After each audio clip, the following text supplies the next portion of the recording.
Europe is exploding over vaccine mandates.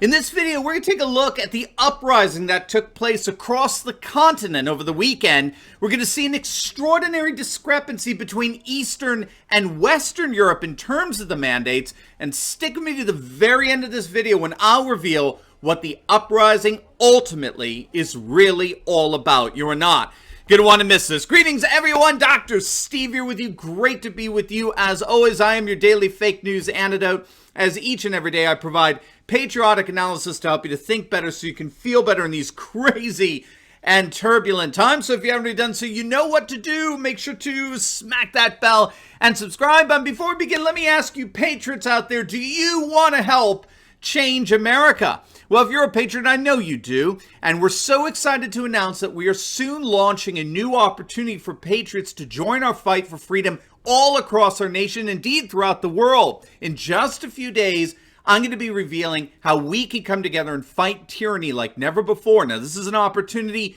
for anyone and everyone, no matter your age, your abilities, your financial situation. And there's going to be a special bonus I'll be sharing about with you as well. I cannot wait to tell you about this in just a few days, but you're going to have to stay tuned. All right, gang, let's dive right in here. There really is no other way of saying it, but Europe is absolutely exploding over the impending vaccine mandates that are sweeping the continent.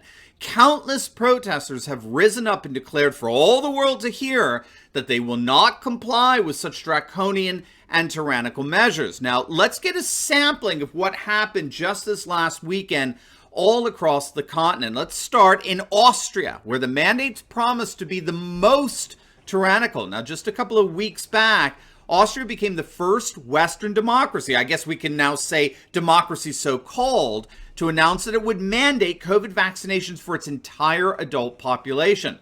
Austria has decided to follow the Australian model and institute lockdowns only for the unvaccinated, in effect creating a two-tier caste system of the clean and the unclean. And so the people are rising up. There were mass demonstrations in every single major city in Austria over the weekend, and the uprisings seem to be working, as my colleague Konrad Franz reported on our website, turleytalks.com. The Austrian chancellor appears to be backing down a bit from implementing these draconian measures, calling instead for what he called dialogue with the unvaccinated. We'll have to see how that turns out. But in the meantime, protesters easily smashed through police lines and asserted their own authority in the midst of all this mandate madness, making it clear that they would not be deterred in their uprising, their revolt against these mandates. Now, here are scenes from Denmark in Copenhagen. These are tens of thousands who make up what's called the Men in Black movement. Now, the Men in Black movement was created as a Facebook group in late 2020, and it's quickly grown into the most vocal and anti-vaccine mandate group in Denmark. But things really exploded in Brussels.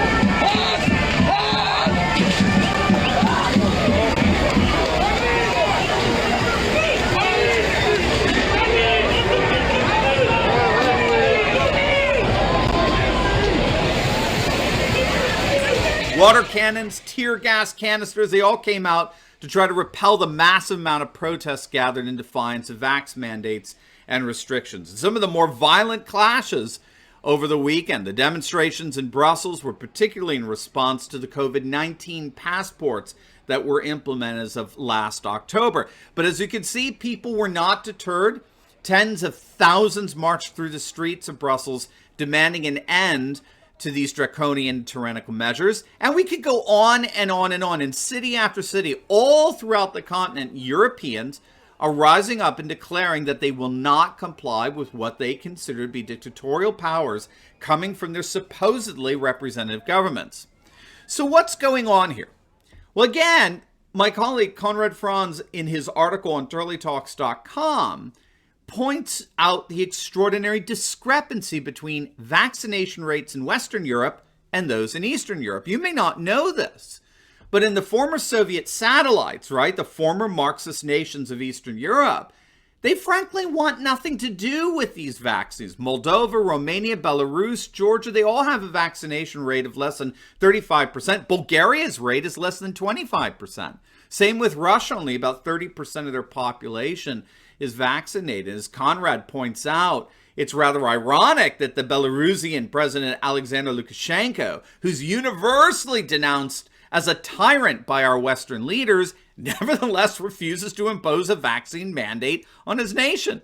And I think in many ways that this vaccine discrepancy between Eastern Europe and Western Europe is indicative of what's really going on here.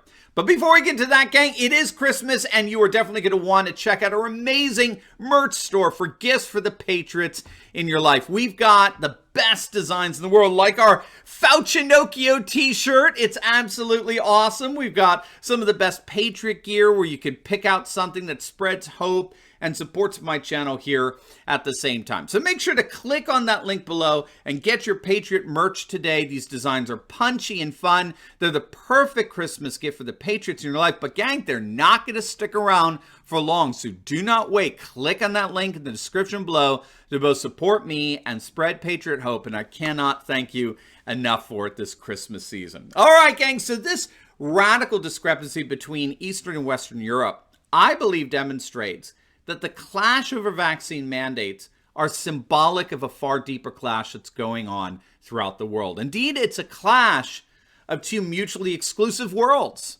The world of globalism and its reliance on technocrats and a permanent political class on the one hand, and the world of a rising nationalism that's defined more by highly pluralistic notions of culture, custom, and tradition. So in short, we're seeing nothing less than what the Harvard scholar Sam Huntington referred to as a clash of civilizations playing out right before our very eyes. A clash between globalism versus nationalism, or technocrats versus traditionalists, a permanent political class versus the people. And what Huntington noticed, and this is, again, keep in mind this is the early 1990s, is that the Cold War era that defined geopolitics for at least two generations was coming to an end, and a new politics was emerging, which was fast replacing the modern world with a postmodern world, where more and more populations were returning to their own cultures, customs, and traditions. They were going back to things like region and religion and race and ethnicity as the basis for a new postmodern social order. And so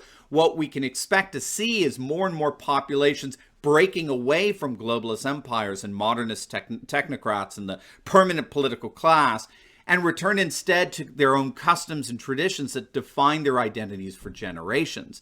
So I believe this is what we're seeing unfolding right before our very eyes. Eastern Europe, having been ravaged by totalitarian regimes in the 20th century, is just simply ahead of the curve over and against Western Europe. They know what tyranny looks like. They know it firsthand. They want nothing to do with it. While Western Europe appears still relatively naive, and that so many are willing to trust the technocratic tyrannies that are fast replacing Western democratic systems.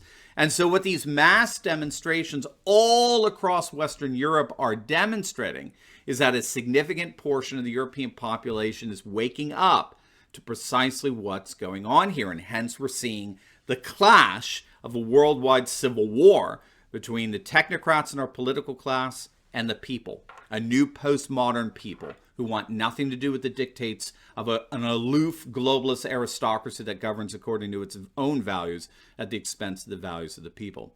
And so Eastern Europe is clearly, at least in part, taking the lead here and providing inspiration for millions throughout Western Europe to rise up against comparable impending tyrannies as well.